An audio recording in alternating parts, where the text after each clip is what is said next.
Welcome back to my Keep Up channel. King Charles gives up his £1.2 million Welsh bolthole. Monarch looks to downsize his property portfolio, as sources claim it is unlikely he will use farmhouse as much as when he was Prince of Wales. King Charles has given up his home in Wales as he begins to downsize his property portfolio. His Majesty purchased Wynie Wormid in 2007 by the Duchy of Cornwall, paying £1.2 million for the luxury farmhouse near Llandovery in Carmarthenshire. Sources claimed it is unlikely the king will use the farmhouse as much as he did when he was the Prince of Wales. He previously used it as his base during regular trips to the nation but passed it on to his eldest son, Prince William, after acceding the throne. Now the coronation has passed, the king and his aides are considering what to do with the many homes owned or used by Charles, which include Birkhall, Highgrove, Clarence House, Balmoral and Sandringham. According to the Telegraph, one royal source said it was an issue that needs to be addressed, with discussions underway about increasing public access to some of Charles's properties to help with funding.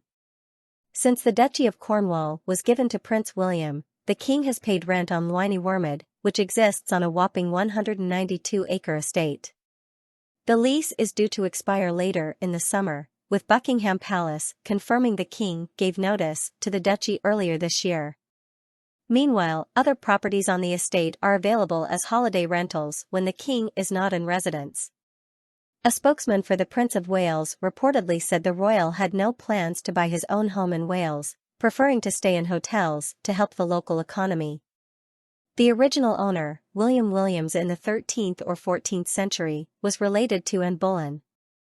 The old house and the disintegrating concrete and corrugated iron farm buildings, where there was also an abandoned slurry pit, were restored by Welsh craftsmen using traditional methods and local materials.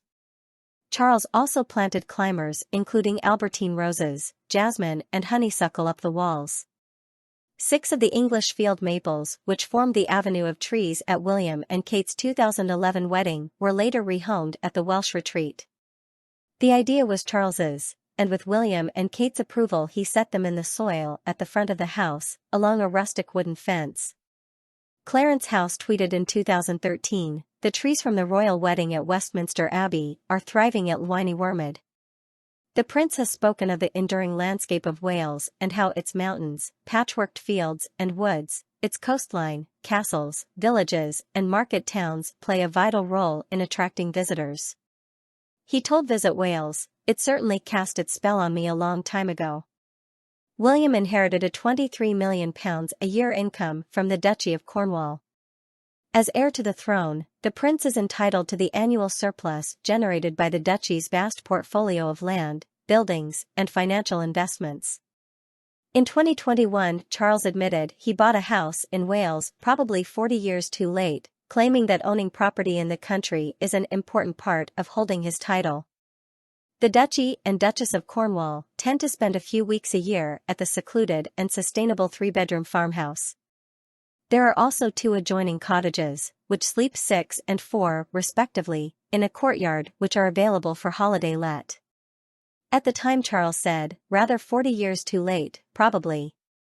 But it's been a wonderful opportunity, at last, to have somewhere in Wales. I come whenever I can. I've always felt that it's an important part of holding this particular title. It took me years to establish somewhere. It wasn't through want of trying, but it was difficult to find the right place.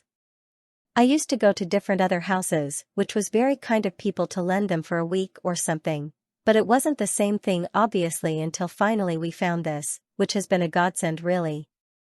Source: dailymail.co.uk. Please like, share, and subscribe. Thank you for watching.